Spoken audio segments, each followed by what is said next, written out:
आइए एक महत्वपूर्ण समाचार से आपको अवगत कराएं। यह जग जाहिर है कि नरेंद्र मोदी महाअहंकारी, जुमलेबाज, प्रायोजितवाद और इवेंट बाज चेहरा है।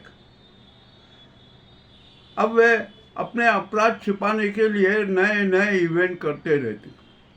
आज एक उनका इवेंट आया कि वे अचानक राष्ट्रपति मुर्मू जी से मिलने पहुंचे। अब ये मिलने क्यों पहुंचे, इसका एक कारण नहीं, अनेक कारण है। मैं तो यहाँ पर एक डेढ़ लाइन में स्पष्ट कह देता हूँ कि महाअहंकारी जुमलेबाज नरेंद्र ने फिर सरेंडर किया। यह मेरा कथन कोई गलत नहीं है। हुआ ये कि राष्ट्रपति मुर्मू जी को हटाने की पहल ये नाजी गैंग ने की थी, और वे मुर्मू को भी है ना, जो उनके यहाँ जो कठपुतलियों के जो अवशेष में रहते हैं ना, कटे फटे पुतले पुतलियाँ, उनके ढेर में डालना चाहती थी। किंतु मुर्मू जी के आत्मचेतना जागृत हुई। हमने उनको बार बार चेताया, बार बार सचेत किया कि आपको नाजी गैंग के हाथों की कठपुतली नहीं बनना की, और वे नहीं बनी। उन्होंने उग्र तेवर झलक गए। तो इससे नाजी गैंग में बेचैनी हो गई कि कहीं ऐसा ना हो कि राष्ट्रपति मुर्मू जी राष्ट्रपति शासन लागू कर दे और जो हमारी सरकार है इसको भंग कर दे, और यहाँ पर सेना प्रमुख को या किसी को केयर टेकर पीएम बना दे, और सीजीआई गवई जी है ना, उनको उनका न्यायिक सलाहकार बना दे। यह संभावना बिल्कुल 100% होने वाली थी, और इस नाजी गैंग को, गुजराती गैंग को एहसास हो गया कि यदि राष्ट्रपति जी के सामने सरेंडर नहीं किया तो सारा गुड़ गोबर हो जाएगा, और इस नाजी और गुजराती गैंग पर इतना बड़ा संकट आ जाएगा कि जिसकी उनको खुद को परिकल्पना नहीं थी। इसलिए जो अहंकारी रोबोट है ना, आज वो राष्ट्रपति से मिले। चलिए राष्ट्रपति से मिले, अच्छी बात ही, मिलना भी चाहिए।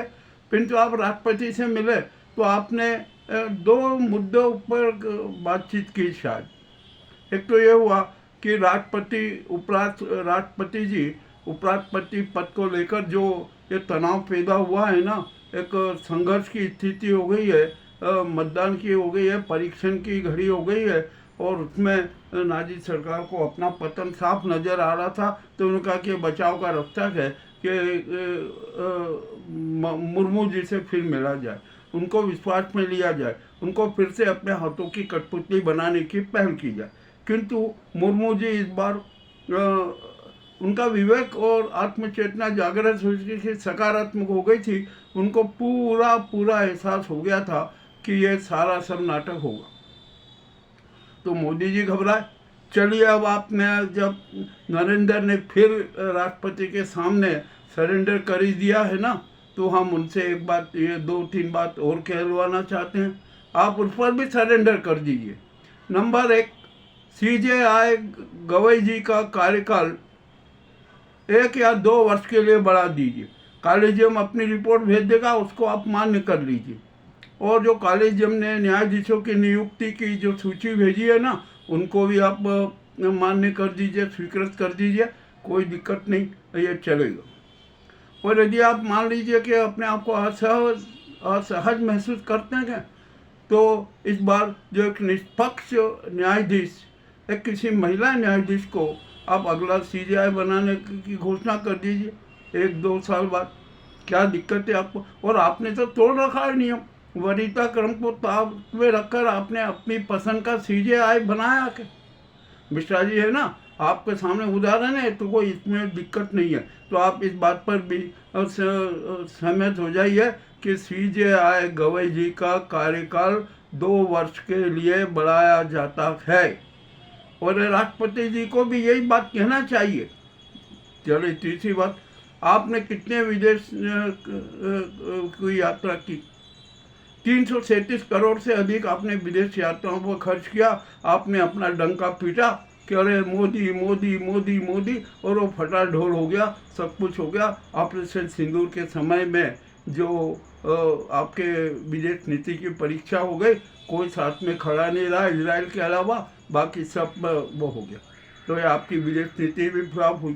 चलिए, अब ऑपरेशन सिंदूर में क्या क्या हुआ इसका आपको सही विवरण तो संसद में देना था, आपने दिया ही नहीं। राजनाथ झूठ बोले, आप झूठ बोले।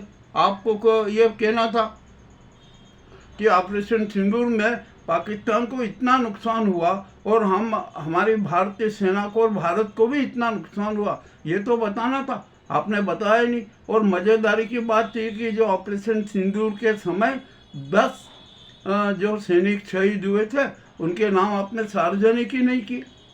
क्यों नहीं किए? आपको करना था, संसद में उनके नाम प्रस्तुत करना था और उन शहीदों को श्रद्धांजलि देना थी। आपने कुछ भी नहीं किया, अपना नाजीवाद जताया। खैर, आपने जो भी किया, हो सकता है, हम जानते हैं कि जब कोई आदमी विचलित होता है, उसका विवेक है ना नकारात्मक हो जाता है, तो ऐसी गलतियां करता ही है। और आप गलतियां पे गलतियां करते जा रहे हैं। आपका तो इतिहास ही खराब हो गया। आप तो सत्य की है ना शव यात्रा निकालने में माहिर हैं। आप सत्य की शव यात्रा निकालते हैं। आपने तो संसद की गरिमा भी समाप्त कर दी। और आपके साथ में जो जो लोग आए ना, ये ओम बिरला जो लोकसभा अध्यक्ष हैं, रिजिजू जी हैं, राजनाथ जी हैं, डाबोर जी हैं, और ये अमित शाह हैं, और ये न जाने कितने कितने नड्डा हैं। जरा नड्डा का कार्य इतिहास तो देख लीजिए, उनकी पत्नी के नाम से एनजीओ पे क्या क्या हुआ। और आप तो अब भाजपा का राष्ट्रीय अध्यक्ष भी नहीं बनाना चाहते। आपने बहाना बना लिया राष्ट्रपति चुनाव का, फिर आप बहाना बना लेंगे बिहार का। इसका मतलब ये हुआ कि भाजपा का राष्ट्रीय अध्यक्ष 2026 में ही आप घोषणा लाना चाहेंगे। आपने संघ को इज्जत खराब कर दी, संघ को आपने बदनाम कर दिया, सनातन धर्म को बदनाम कर दिया। और आप जनसभाओं में कहाँ पे कितना झूठ बोलते हैं, आप तो झूठ के रोबोट हो गए। तो ये अब आपका अहंकार समाप्त हो गया, अब नहीं चलेगा। और आत्मी निगाह तो राष्ट्रपति बनने की, आप राष्ट्रपति भी नहीं बन सकेंगे। कंगना और स्मृति क्या क्या बयान दे रही है, जरा देखे तो सही। यदि कोई आपकी जगह कोई एक सामान्य आदमी भी होता ना, तो वो भी शर्म से डूब मरता। उसको शर्म आ जाती कि अरे मेरे खिलाफ इतना क्या हो गया। और आपका ये ट्रंप ने जो किया वो किसी से छुपा नहीं है। हम जानते हैं कि आपकी प्रतिबद्धता अमेरिका के हितों के लिए है, इसमें कोई दो राय नहीं, कोई दो मत नहीं। खैर, आप कीजिए। आप चीन का जो विरोध करते रहे, दोहरे आप चीन के खिलाफ कुछ भी नाटक करते रहे। और अब आपने नीति आयोग ने चीन को 24% FBI की स्वीकृति दी।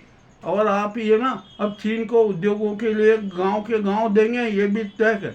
अरे तो आपका अब तो चरित्र हो गया। अब आपको आप में जनता का विश्वास नहीं है। और CJI ने, गवई जी ने तो न्यायपालिका की छवि में, उसके कार्यों में, उसके विश्वास में 4 चांद लगाए हैं। इसलिए उनका कार्यकाल 1-2 वर्ष के लिए बढ़ाना उचित ही होगा। और यदि आपने नहीं बढ़ाया, मैं आपसे फिर कह रहा हूँ, यदि आपने CJI गवई जी का कार्यकाल 1-2 वर्ष के लिए नहीं बढ़ाया है ना, तो देश की 90% जनता सड़कों पर उतरेगी, गवई जी के समर्थन में आएगी। ये भी आप सुन लीजिए। अब आपके सारे इवेंट नहीं चलेंगे। अब तो यहाँ पर सत्य संवाद का तीर है, जो सत्य संवाद की मिसाइल है, वो हमने चढ़ा दी है। अब उससे बचना मुश्किल है। ये आज का जो महत्वपूर्ण संवाद हमें प्रस्तुत करना था, वो हमने किया। हो सकता है कि जो ये नाजी गैंग के जो चिंटू है ना, चिंटू है, बंधुआ मजदूर है, और जो ये इसके IT सेल के मालवी है, और जो निशिकांत दुबे है, इनको सबको बहुत बुरा लग रहा होगा। कोई दिक्कत नहीं है, लगे बुरा ही है। अभी सबकी स्थिति बड़ी नाजुक है, बहुत ख़राब है। और मैं राष्ट्रपति जी से फिर कह रहा हूँ, फिर उनको आह्वान कर रहा हूँ कि देश की 90% जनता चाहती है कि देश में राष्ट्रपति शासन लागू कर दीजिए। और ये नाजी सरकार को तत्काल भंग कर दीजिए, यह आपको करना चाहिए। और यदि आपने नहीं किया ना तो जनता आप में भी विश्वास नहीं करेगी। ये जो राष्ट्रहित के लिए ये कदम उठाना जरूरी है, आप तुरंत उठा लीजिए। अब आपका जो विवेक है ना, सकारात्मक विवेक होना चाहिए। आप सकारात्मकता के साथ सोचिए, राष्ट्र हित की बात सोचिए, संविधान के हित की बात सोचिए, कानून के हित की बात सोचिए, देश की जनता के हित की बात सोचिए। और ये SIR के नाम पर जितने नाटक हुए हैं ना, मोदी जी खुद इसको स्वीकार लें कि चुनाव में आपने किस किस प्रकार की धांधलियाँ की है, ये सब स्वीकार लें। अब आपका सारा इवेंट बेकार हो गया है, आप बहुत बदनाम हो चुके हो। और अब आपको तो चाहिए कि झोला उठाइए और आप सीधे चल दीजिए। अब आपको किसी पद पर रहने की ज़रूरत नहीं है, ये भी आपसे अनुरोध है। ये आप ये मान के चलिए कि ये थीम न्यूज़ 24/7 का इवेंट है और इस इवेंट को आपको स्वीकार करना चाहिए। तो ठीक है, अब जो हमने ये कड़वे तथ्य प्रस्तुत किए, कड़वी बातें प्रस्तुत किए, आप सबको कैसी लगे हमें बस बता। हम आपसे ये नहीं कहेंगे कि आप हमारे चैनल को सब्सक्राइब कीजिए, लाइक कीजिए। यदि आप भावनात्मक रूप से हमारे साथ जुड़े रहना चाहते हैं, हम आपके बहुत बहुत आभारी हैं। आपका यह एहसान हम न जाने कितने जन्म में उतार पाएंगे, ये भी कहना कठिन है। बहुत बहुत धन्यवाद।